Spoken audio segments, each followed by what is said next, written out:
individual or such a mujtahid can actually derive rulings from the Holy Quran and derive rulings from the Hadith. A normal person, an ordinary person who doesn't know even Arabic properly, you can't expect him to actually look at the Holy Quran, look at the Hadith and the Sunnah of Rasulullah sallallahu alaihi wasallam and derive or extract a ruling. Now, as I just mentioned, is that the reason why is that because there are many ahadith or many sayings where it is ambiguous, and if you were to take the apparent meaning of that text, then instead of deriving or extracting a ruling, you will instead be making people, or you will be deviating people from the straight path. And I'll just give you an example of a hadith which Sayyiduna Ali radhiyallahu anhu narrates, where he says, these are the words of the hadith, that if the Imam wants to eat, then feed him. That's what the hadith says, that if the Imam wants to eat, then feed him. Now, if someone doesn't know about that hadith, doesn't know the Arabic language and how or when this particular hadith, in which context this hadith was used, he will probably take the meaning from this hadith that, or if the Imam is hungry, then you should feed him. So if the Imam is feeling hungry after Salah, then you should take him to his house and give him a good dawat and feed him and so on. But that is not the meaning or the true interpretation of this hadith. Because the meaning or the interpretation of this hadith that if the Imam is hungry, then you should feed him, means that if the Imam whilst reading Salah gets stuck, if the Imam is reading Salah and whilst reciting the Holy Quran, he gets stuck or he is confused, then feed him, i.e. someone from behind should give him a luqma and should tell him the mistake and should correct the recitation as we do in Tarawih Salah and sometimes in normal Salah as well. Now, if someone who didn't study any hadith at all, he will probably take the apparent meaning of this hadith and will say, oh, if the Imam's hungry, then, give him food. So as you can see that if you're going to give wrong interpretation of hadith, instead of bringing or taking that person or being a guide for that person, in fact, you will be deviating that person, you will be taking him away from the straight path.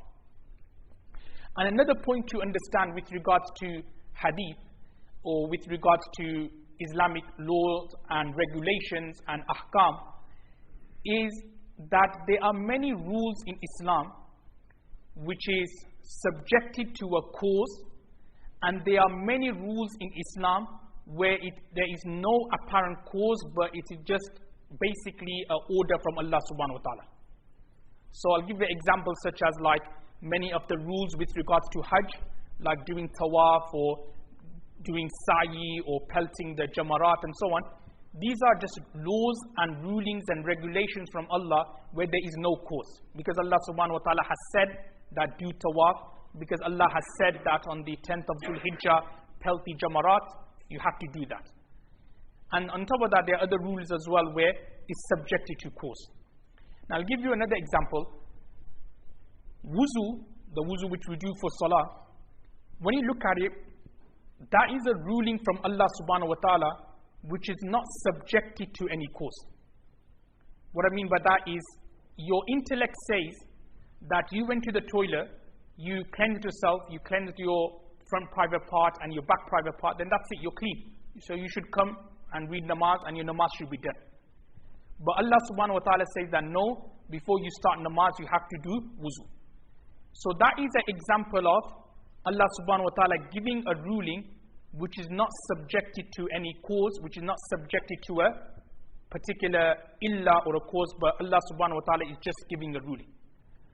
Now just say if an individual, he doesn't know that, he hasn't studied about Islam and he doesn't know that, he may be thinking that, well, obviously wuzu was something which was needed in Rasulullah sallallahu alaihi wasallam's time or in the companions' time because their kind of living wasn't as clean as we are living. Obviously there wasn't that much hygiene in those days, but nowadays we're living in the UK, there's nice, like we're always taking a bath every day, there's nice, water, warm water, we have soap, all these kind of things. So therefore there's no need for us to do wuzu. Someone may come up with that ruling.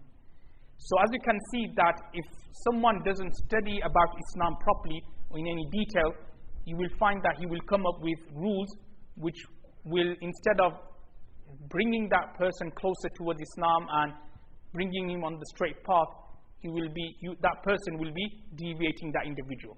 So these are a few reasons why it is imperative and necessary that we follow an imam, we follow a scholar, and we don't think ourselves to be self-appointed mujtahids and come up with our own rulings and with our own regulations. Now, before we start the book, just a brief summary with regards to Imam Abu Hanifa rahimahullah and his two students, because many of the opinions which we are going to read in this particular book is based on the opinions of Imam Abu Hanifa rahimahullah and also the opinions of his two famous students, Imam Abu Yusuf rahimahullah and Imam Muhammad rahimahullah. Now, Imam Abu Hanifa rahmatullah alayh was born in the 80th year of Hijri, meaning that after Rasulullah sallallahu alaihi wasallam migrated to Medina Munawwara, 80 years after, so which is approximately 69 years after Rasulullah sallallahu alaihi wasallam passed away, that's when Imam Abu Hanifa rahimahullah was born. And he was born in a place called Kufa, which is nowadays in Iraq. And Imam Abu Hanifa rahimahullah, in his youth or in his teenage years, he was a merchant. He was a merchant, he was a trader. Then once this person called Imam Sha'bi rahimahullah saw Imam Abu Hanifa rahimahullah and spoke to him, and from his brief meeting, he saw that Imam Abu Hanifa rahimahullah had a lot of intelligence and was a very clever person. So Imam Sha'bi rahimahullah requested Imam Abu Hanifa to come to his lessons, to come to his dars, to come to his gatherings and learn about Islam, learn about Quran, learn about Hadith. So Imam Abu Hanifa rahmatullah would go to his lessons and gatherings. Imam Abu Hanifa rahimahullah firstly completed hifz, memorizing of the Holy Quran. Then after that he acquired Hadith and knowledge from Imam Sha'bi. And then afterwards Imam Abu Hanifa rahmatullah alayh then studied about Islam, studied about Hadith, studied about the Quran, and obviously wrote many books, and obviously spent all his life about learning, acquiring knowledge, and obviously deriving rulings and extracting rulings from the Quran and the Hadith. And it is because of this reason that Imam Malik rahmatullah alayh was asked about Imam Abu Hanifa, that Imam Malik rahmatullah alayh says that I have not seen anyone like him. By Allah, if he said that pillar was made of gold, he would have brought a proof proving it.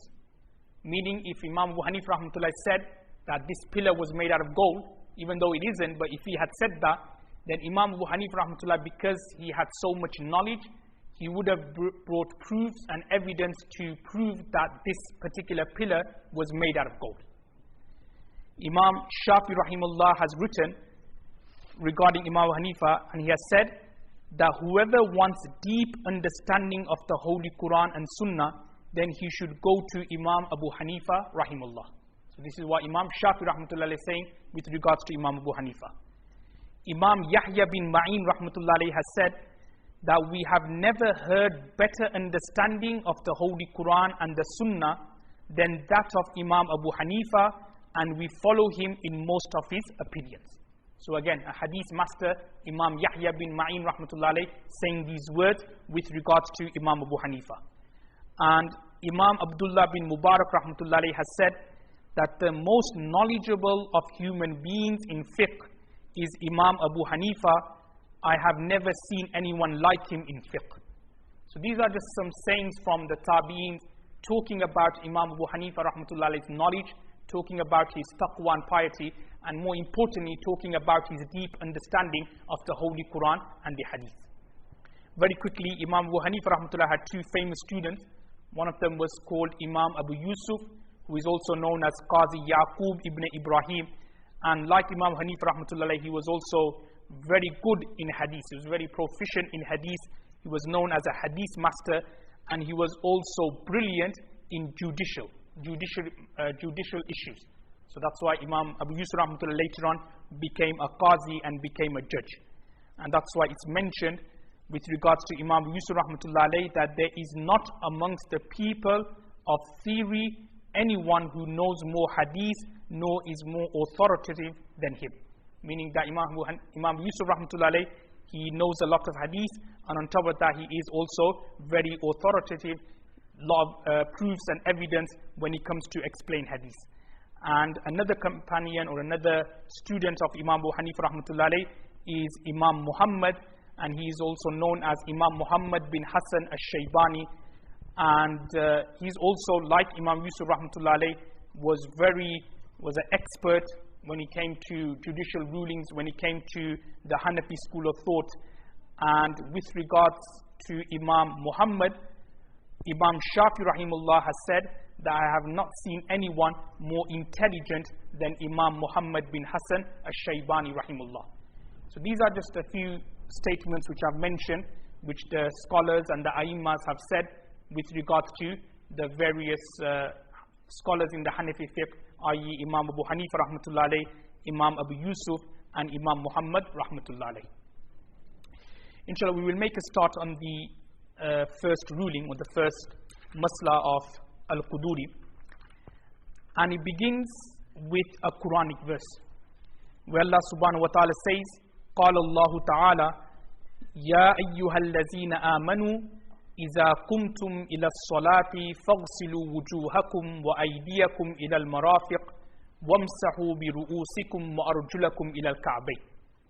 So Allah subhanahu wa ta'ala has said, O those who believe, إذا قمتم, when you intend إلى الصلاة, to read salah, فاغسلوا وجوهكم, wash your face, وأيديكم, and wash your arms, إلى المرافق, up to your elbows, وامسحوا برؤوسكم, and do masa of your head, وأرجلكم إلى الكعبين, and wash your feet up to your ankles.